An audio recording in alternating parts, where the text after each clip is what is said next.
Today's podcast is brought to you by the Front Door Diner and the Back Door Grill. Located in Old Forge, New York, they're open 7 days a week this winter, serving breakfast, lunch, and dinner. Welcome back to my podcast. I'm your host, Mark Mayer, and this is sledADK. So I did miss a week. I apologize for that. My beautiful wife decided to surprise me with an early Christmas present and got us tickets to see U2 at the Sphere in Vegas. So we were busy last week. But I will tell you, if you ever have the opportunity, don't miss the show. It's absolutely phenomenal. Like I said, I'm a little late on my Snodeo post report. Believe it or not, this year Snodeo was the first time that I actually got to attend the event.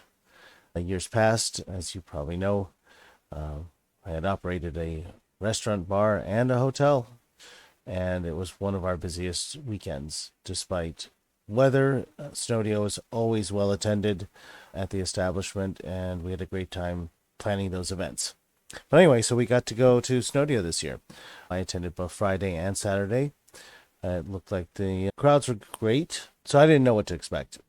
Really, I've heard mixed things about Snodeo every year. I had a great time. I know there's a lot of people out there who are disappointed, probably mostly because we didn't have any snow, but that's been the case for years now. The shootout was probably the biggest disappointment that was missing for a lot of people. On my previous podcast with Judy from the Central Adirondack Association, shed a little bit of light on why that didn't happen this year. They are committed to bringing it back in future years. They just need a place to put it. So find an appropriate location, and the CAA is committed to bringing back the shootout for Snodeo. It was a lot of fun. Like I said, I enjoyed it. I enjoyed watching the kids race of the kitty cats in the 120s, walked around the outside vintage show and swap meet. Looked like everybody was having a great time despite the fact that we didn't have any snow. So overall, I think it was a successful event. I heard that most of the parties were well attended. I myself attended the Arctic Cat party at Duffy's, and it was standing room only at 6:30 already, half an hour before the event started. That went off really well. It's great to see everybody excited about the beginning of the season. I know that the way it stands right now, Mother Nature's put a little bit of a damper on the beginning of our snowmobile season, but it's not uncommon, unfortunately. Last couple of years it's been that way. Late start, early end, but nevertheless we'll hopefully get some good riding in once the snow gets here. Really, since Snowdeo, there was one opportunity to ride, and that was if you were here between the 11th and the 14th. We had that massive dump, and there were a couple of days there where some guys got out, some people got out riding and put some miles on, but really just in circles.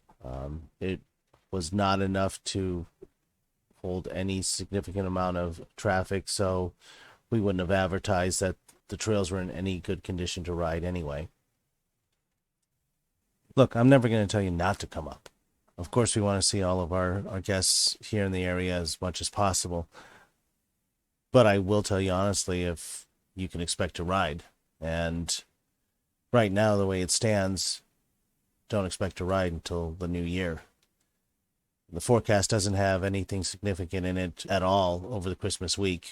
There is a slight chance of snow next Thursday, but until then, we're dipping just below freezing most nights and then above freezing on the majority of the days over Christmas, and then leading into that, hopefully, little bit of snowfall at the end of the year. We were hit with more than 3 inches of rain the other day, which caused massive flooding all throughout the trail system, even washed out part of Uncas Road. So there's a lot of repairs that still need to be made before they can reopen the trails. Damage assessment needs to be done. And then, hopefully we'll get some cold weather in that'll freeze the ground up. So I hate to be the Debbie Downer. Really try not to. Try to keep the focus on the positive. And right now, from a snowmobiling standpoint, there's not a lot of positive to look forward to until the weather changes. always try to focus on the positive. And it doesn't make it easy when you keep getting setbacks like we have recently with the weather. I haven't seen a year yet where we haven't been able to ride, so I'm going to continue to be positive and hope that the new year will bring a lot of snow and great riding conditions. In the meantime, I hope everyone has a absolutely beautiful and wonderful holiday. Merry Christmas. Hope you get to spend it with your family and loved ones, wherever that may be. If anything changes up here, you'll hear it on here or on my Facebook page. I will continue to keep you updated. Next week, right after Christmas, I'll have Judy from Pink Ribbon Riders on, a cure for breast cancer. Hope you will all tune in for that. Looking to get people signed up for that event coming in February. And until then, keep positive, do your snow dance. I'm Mark Mayer, signing out, and this is sledADK.